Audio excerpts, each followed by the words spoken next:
My name is Emily. I am 29 years old. I spent my days selling mansions to millionaires, but I went home to a man I didn't respect. I was an angry wife because I was blinded by gold. I hated my husband's old motorbike more than anything, until the night it saved my heart. Something was about to happen that would change my heart forever. I worked at a luxury real estate agency. Every day, I met millionaires. I showed them mansions with gold faucets, marble floors, and gardens as big as parks. I earned $7,000 a month in commissions.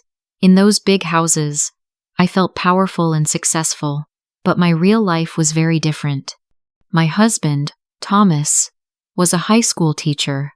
He was a kind man, and he always takes care of me, but he earned only $2,000 a month.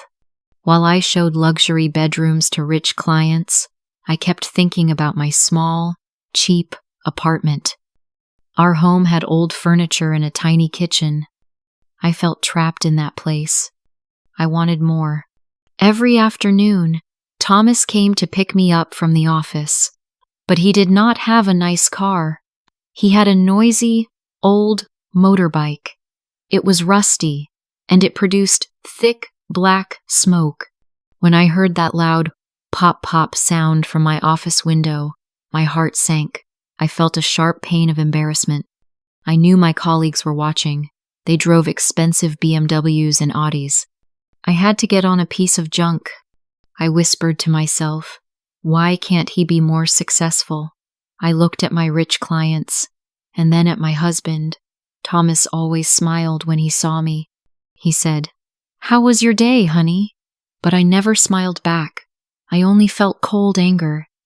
My anger started with the sound of Thomas's motorbike. It was a loud, ugly reminder of our life. One evening, a wealthy client looked at the motorbike and laughed quietly. I turned red. I felt so small. I climbed onto the back of the bike and looked at the street. I thought, I am a successful woman. I deserve a better life than this. One morning, I sat at the table and looked at Thomas. I need a luxury car, I said. My clients drive Ferraris. I look poor when I arrive on your old motorbike. Thomas looked at our bank book. He sighed. Emily, we don't have much money.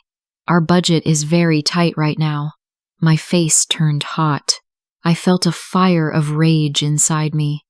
I shouted, You are just a poor teacher. Don't you have any big dreams? I work hard every day, but you stay at the same level. Thomas looked at his coffee. He said nothing, but I saw sadness in his eyes. The next morning, Thomas was very gentle. Before he left for school, he touched my shoulder. Emily, I will find a way to make our life better. I promise you, he said. I looked at him. For a moment, I believed him. I thought maybe he would ask for a raise. Maybe he would get a promotion. Maybe things will change, I whispered to myself. I felt a small spark of hope, but that afternoon, my feelings changed. Mr. Harrison, a rich investor, came to my office. He drove a beautiful red Ferrari. He walked in and gave me a large bouquet of expensive roses. A successful woman like you deserves a better life, he said with a smile. I felt a sharp sting of jealousy. I thought about my small, cheap apartment. I felt bad about my life. That night, Thomas came home very late. His white shirt was old and covered in dark dust. He looked very weak. I looked at him and felt disgusted. Where were you? I asked. I was at the school, he replied quietly. I looked at the dinner I had cooked. I was so angry that I grabbed the plate. I threw all the food into the trash. You look like a beggar, I screamed. Look at Mr. Harrison. He has success. You have nothing but an old motorbike. Thomas did not fight back. He stayed quiet. He looked at the trash, then at his hands. I saw his fingers trembling. He didn't eat. He slowly pushed his old motorbike out of the garage. I have more papers to grade at the school, he said. The noisy engine started, and he drove away into the dark night. I felt a heavy silence in the house. I took a deep sigh and sat on the sofa. I was too busy looking at luxury magazines. I saw pictures of mansions and expensive jewelry. I was dreaming of a golden life. I didn't know where he was really going. I didn't know Thomas was fighting a battle I couldn't see. One Tuesday night, a terrible storm hit the city. The rain was very heavy, and the wind was blowing hard. I was inside Mr. Harrison's luxury car. It was warm and smelled like expensive leather. He was driving me to a late meeting to sign a contract for $1 million mansion. I felt successful. I felt like I belonged in this world of wealth. We turned onto a dark, flooded street. The water was deep, and many cars had stopped. Suddenly, I saw a figure in the distance. A man in a thin, wet raincoat was struggling with an old motorbike. He looked very small and weak against the storm. The man was trying to push the heavy bike through the deep water. As we drove closer, the headlights of the car hit his face. My heart stopped. Suddenly, I saw the truth. It was Thomas. My husband was not at the school grading papers. He was not in a warm classroom. Behind his seat, there was a large, orange box. It was a box for a fast delivery service. Thomas was working a second job as a delivery driver. He had been secretly working every night, in the cold and the rain. I felt a sharp pain in my chest. I thought he was a poor teacher with no dreams. I thought he was lazy, but I was wrong. He was fighting a battle I couldn't see. He was working 2 jobs to earn more money for me. He was doing everything for my dreams. I looked at him through the car window. Thomas looked extremely tired. His face was pale, and his eyes were dark with exhaustion. His hands were shaking as he tried to start the old engine. He kicked the pedal again and again in the middle of the flood, but the bike stayed silent. He stood there, soaked to the bone, looking helpless under the dim streetlights. I sat in the luxury car and couldn't breathe. My own hands were trembling on my lap. The world became very quiet for a moment. I could only hear the sound of the heavy rain hitting the roof of the car. I realized that my husband's old motorbike was not a piece of junk. It was the sound of his love. "Mr. Harrison, stop the car!" I shouted. I didn't wait for him to answer. I opened the door and ran out into the storm. The cold rain hit my face like needles, but I didn't care about my expensive clothes or my hair. I ran as fast as I could toward the man on the old motorbike. I reached Thomas. He was shivering. His hands were shaking so hard that he could not even hold the handlebars. His face was pale, and his lips were blue from the cold. He was completely soaked to the bone. When he saw me, his eyes grew wide with worry. "Emily, why are you here? You will get sick," he said. His voice was weak and trembling. He tried to hide the large delivery box behind him. "Please, don't be angry, Emily. I am almost finished with my last delivery. I am working very hard. I am saving every dollar I earn." He looked at me with so much love and guilt. "Don't worry, my love. Very soon, I will have enough money to buy that luxury car you want. I want you to be proud of me." I felt a huge wave of pain in my heart. I looked at this man. I had called him a poor teacher. I had called him a loser. I had thrown his dinner into the trash because I was greedy. But here he was, in a dangerous storm, risking his life for my vanity. Tears ran down my face and mixed with the rain. I grabbed his wet jacket and hugged him as hard as I could. I whispered to myself, "I am so sorry. I am so sorry. I didn't care about the mud. I didn't care about the smell of the old motorbike."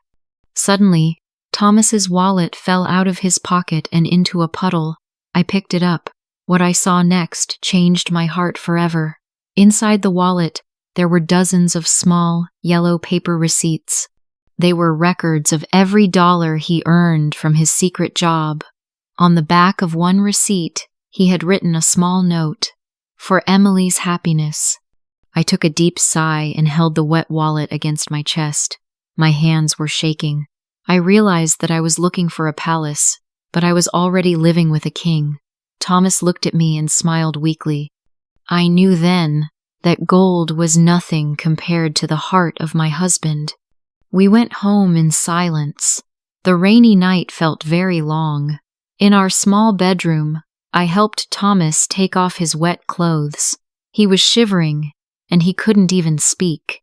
I put a warm blanket over him, but his body was still shaking. I sat next to him and took his hand. His forehead was burning with a high fever. Thomas looked extremely tired. His eyes were tightly shut, and he did not move. I listened to his breathing. It was heavy and loud. I knew he was exhausted because he worked 2 jobs for me. He never complained. He only wanted to make me happy. I felt a heavy weight of guilt in my heart. I whispered to myself, "What have I done?" I looked around our apartment. It was small and old, but it was filled with Thomas's love. I realized something very painful. In my office, I sold luxury mansions to rich people. I talked about gold faucets and marble floors. Every day, I was helping strangers find a house. But in my own life, I was destroying my home. I was so busy looking at expensive mansions that I didn't see the king living with me. Thomas didn't open his eyes. He only groaned in his sleep. I took a deep sigh and wiped my tears. I realized that money can buy a house, but it cannot buy a heart like his. I held his hand all night and promised to be a better wife. The next morning, the sun was shining through the window. Thomas slowly opened his eyes. He still looked pale, but his fever was gone. I was sitting by his bed, holding his hand. My eyes were red from crying all night. "Thomas," I said. My voice was shaking.